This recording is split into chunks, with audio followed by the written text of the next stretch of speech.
अस्सलाम वालेकुम, मैं हूं साजिद हसन। आप मेरा यूट्यूब चैनल देख रहे हैं। एक बहस जो पाकिस्तान में और उसके साथ साथ इंडिया में भी, अफगानिस्तान में भी, बांग्लादेश में भी बहुत ज़्यादा बहस हो रही है कि क्या बाबर आजम ने अब इंटरनेशनल T20 क्रिकेट से रिटायरमेंट का फैसला कर लिया है। क्या बाबर आजम का करियर ख़त्म हो गया है, या फिर आसान अल्फाज में ये कहा जाए क्या बाबर आजम फिनिश हो गए हैं T20 के अंदर। ये एक बहुत बड़ा सवाल है, इसके ऊपर आज की इस वीडियो के अंदर हम बात करेंगे, क्योंकि बाबर आजम के बगैर T20 का एशिया कप जो है वो काफ़ी अरसे के बाद, यानी कि कोई भी फॉर्मेट के अंदर एशिया कप जो है, तो अगर 50 ओवर्स के अंदर फॉर्मेट के अंदर एशिया कप होगा तो बाबर आजम तो टीम के अंदर मौजूद होंगे।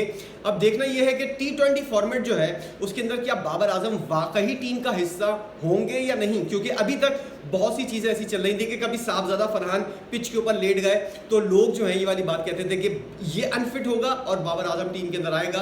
फ़खर जमान से रन्स नहीं हो रहे थे, लोग ये वाली बात कर रहे थे कि फ़खर जमान को शायद बाहर कर दिया जाए, बाबर आजम को टीम के अंदर एशिया कप में इन कर दिया जाए। अभी भी एक चांस मौजूद है।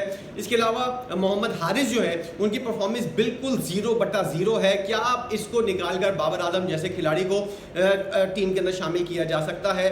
इंडिया के अंदर बहुत ज़्यादा ये वाली बहस हो रही है और पाकिस्तान के अंदर बाबर आजम के जो फैंस हैं वो बहुत ज़्यादा इस बारे में गुस्से में है, गम में है। और अभी आपने देखा था कि एक रिलीफ मैच हुआ था पेशावर के अंदर, बाबर आजम को देखने के लिए जिस तरह लोग मौजूद थे तो हमको शाहिद खान आफरीदी की याद आ गई थी कि एक ज़माने में शाहिद खान आफरीदी के लिए लोग इतना पागल हुए जाते थे, क्राउड इतना खिंचता हुआ चला आता था। बाबर आजम जो है, अब उनके बारे में अगर उनके करियर के ऊपर बात की जाए तो बाबर आजम की एज, और हम लोग जो हैं मुझ जैसे सहाफ़ी और आप जैसे फैंस, वो लोग जो हैं बाबर आजम और मोहम्मद रिजवान को जो है वो बिल्कुल एक साथ लेकर चल रहे हैं। हालांकि दोनों की तरीके खिलाड़ी जो है उनके अंदर बहुत ज़मीन आसमान का फ़र्क है।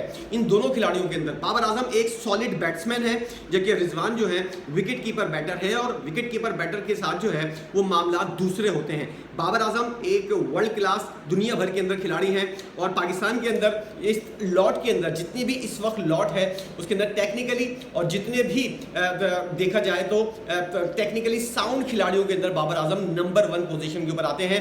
मैंने माजी के अंदर बहुत ज़्यादा तनकीद की है बाबर आजम के ऊपर, और आप लोगों को एक बात और अच्छी तरह बताना चाहता हूं कि मैं बाबर आजम की कप्तानी जो थी उसके खिलाफ था।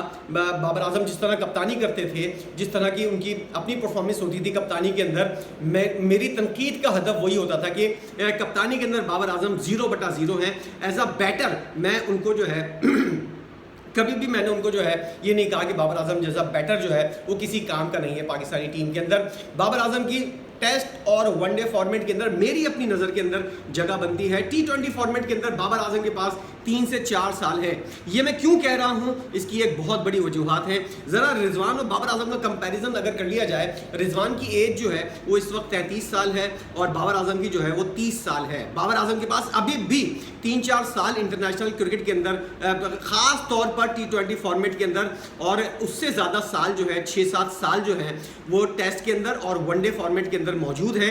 इसलिए बाबर आजम को किसी किस्म की जल्दी नहीं करनी चाहिए, ना ही परेशान होना चाहिए। उनको सिर्फ अपनी टेक्निक जो T20 फॉर्मेट का तकाजा करती है उस हिसाब से अपनी बैटिंग को जो है ढालना होगा, और इस हिसाब से थोड़ी सी उनको मेहनत करनी होगी जो उनको बहुत पहले कर लेनी चाहिए थी, यानी कि 2022-23 के अंदर उनको इस अपनी बैटिंग जो है इस तरह ढाल लेनी चाहिए थी। लेकिन बाबर आजम जो है उस टाइम जब ऐसा नहीं कर सकते तो अब इस टाइम इस सूरत हाल के अंदर जब इनके ऊपर बहुत ज़्यादा प्रेशर है, ऐसी परफॉर्मेंस का मुजाहरा अपनी टेक्निक को और अपनी बैटिंग के स्टाइल को किस तरह तब्दील करेंगे, ये एक बहुत बड़ा सवालिया निशान है। और करेंगे भी या नहीं ये भी हम में से किसी को नहीं पता। बाबर आजम जो है उनको निकालने के बाद आखिरी मैच उन्होंने खेला था दिसंबर के अंदर 2024 के अंदर साउथ अफ्रीका के खिलाफ। रिजवान और बाबर दोनों टीम के अंदर थे और वो सीरीज पाकिस्तान हार गया था, मैच भी पाकिस्तान हार गया था। अब सूरत हाल ये है कि 2025 जब से स्टार्ट हुआ है, सलमान अली आगा टीम के कप्तान हैं और इनकी कप्तानी के अंदर पाकिस्तान ने 18 मैचेस खेले हैं, जिनमें से 8 पाकिस्तान जीता है और 10 हारा है।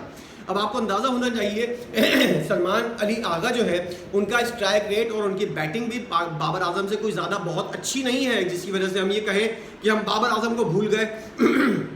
तो सलमान अली आगा जो है वो बाबर आजम का नेमुल बदल साबित हो गया।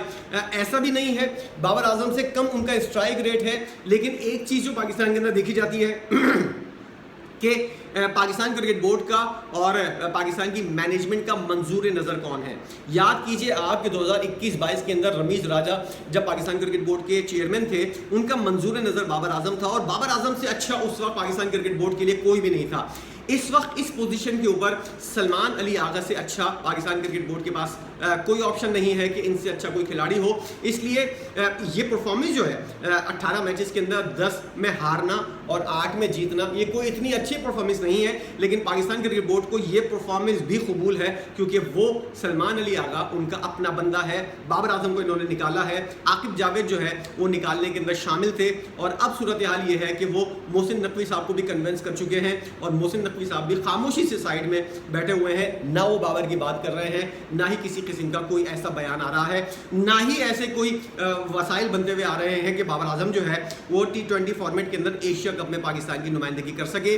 رضوان کے پاس بے شک اتنا زیادہ ٹائم نہ ہو T20 فارمیٹ کے اندر, لیکن بابر اعظم کے پاس ٹائم ہے, اور بابر اعظم جو ہے اپنے آپ کو بگ بیش لیگ ایک بہترین موقع ہے. بابر اعظم اپنی ٹیکنیک کو اور اپنے آپ کو جو ہے وہاں پر اتنے اچھے اچھے کوچز ہیں, وہاں پر اتنے اچھے مشورے دینے والے لوگ ہیں, وہ اپنی بیٹنگ اسٹائل کو تبدیل کر کے ذرا سا ایک ہارڈ ہٹر کے طور پر جو ہے وہ سامنے آ سکتا ہے. اور کریئر کے اس پوائنٹ کے اوپر اگر بابر اعظم نے اپنے آپ کو ذرا سا چینج کر لیا تو بابر اعظم جو ہے وہ ان کو کوئی بھی آگے بڑھنے سے نہیں روک پائے گا, اور کوئی بھی پاکستانی ٹیم کے اندر آنے سے نہیں روک پائے گا. اگر بابر اعظم اپنے اسٹرائک ریٹ کے اوپر کام کر لے, جو ان کی جو ایک طرح سے مطالبہ بھی ہے سب لوگوں کا کہ بابر اعظم جو ہے میچ کے حساب سے نہیں چلتے, وہ مطالبہ بھی جو ہے وہ ختم ہوتا ہوا نظر آئے گا. آپ لوگوں کی نظر میں آپ لوگ کیا سمجھتے ہیں, کیا بابر اعظم اپنے اسٹائل کو چینج کریں گے, اور کیا وہ اپنی ٹیکنیک کو کسی اور طرح سے دوسرے معیار سے کھیلتے ہوئے اٹیکنگ کرکٹ لے کر آئیں گے؟ کیونکہ بابر اعظم جو ہے ان کے بغیر اس طرح ایشیا کپ ہونا ان کے فینس کو کسی بھی طرح برداشت نہیں ہے. اور پاکستان کے اندر ہر کچھ دن کے بعد ایک طرح سے مہم چلتی ہے کہ بابر اعظم کو جو ہے وہ ٹیم کے اندر شامل کرو, بے شک کسی کھلاڑی کو جو ہے ان میں سے انفٹ کر دو. اور اگر دیکھا جائے پاکستان کی کرکٹ ٹیم کی کارکردگی تو یہاں پر بھی کوئی رنز کے پہاڑ نہیں بن رہے. محمد حارث چلتا ہے, نہیں چلتا, اب تک بالکل بھی نہیں چلتا ہوا آ رہا. سلمان علی آغا کی کارکردگی اپس اینڈ ڈاؤن کا شکار ہو رہی ہے. صاحبزادہ فرحان مسلسل آؤٹ ہو رہا ہے. سائم ایوب کبھی چلتا ہے, کبھی تو 64 رن بنا لیے, کبھی 1 رن کے اوپر آؤٹ ہو گیا. فخر زمان اب جا کر فارم کے اندر واپس آئے ہیں. تو یہ ساری چیزیں ساتھ ساتھ چل رہی ہیں. حسن نواز کی بیٹنگ سب جانتے ہیں, چلے تو چاند تک ورنہ شام تک. یہ والی صورتحال کے اندر کیا بابر اعظم کی ٹیم کے اندر جگہ بنتی ہے یا نہیں, یہ بابر اعظم سے ہی سوال کرنا چاہیے. اور اگر ان کو ٹیم کے اندر کم بیک کرنا ہے تو بگ بیش لیگ کے اندر اپنی ٹیکنیک کو درست کریں اور اپنے آپ کو ثابت کریں کہ وہ اٹیکنگ کرکٹ کھیل سکتے ہیں. ابھی بھی T20 کرکٹ ان کے اندر باقی ہے, اور اس کے بعد ان کو پاکستان ٹیم میں آنے سے کوئی نہیں روک سکتا. کیا آپ سمجھتے ہیں بابر اعظم اپنی بیٹنگ کے اوپر اس پوزیشن کے اوپر کام کریں گے اور اب جا کر جو ہے وہ ٹیم کے اندر آنے کی کوشش کریں گے, یا پھر بابر اعظم فنشڈ ہو گئے ہیں, وہ اپنے ریٹائرمنٹ کے بارے میں غور کر رہے ہیں T20 فارمیٹ سے؟ یہ دونوں سوالوں کے جواب جو ہے وہ آج کا حصہ ہے. آپ لوگ ان دونوں کے سوالوں کے جواب ضرور دیجیے گا. کیا بابر اعظم ختم ہو گیا ہے یا وہ باؤنس بیک کرے گا؟ یس اور نو, اپنی رائے کا اظہار کیجیے گا. ویڈیو دیکھنے کا بہت شکریہ.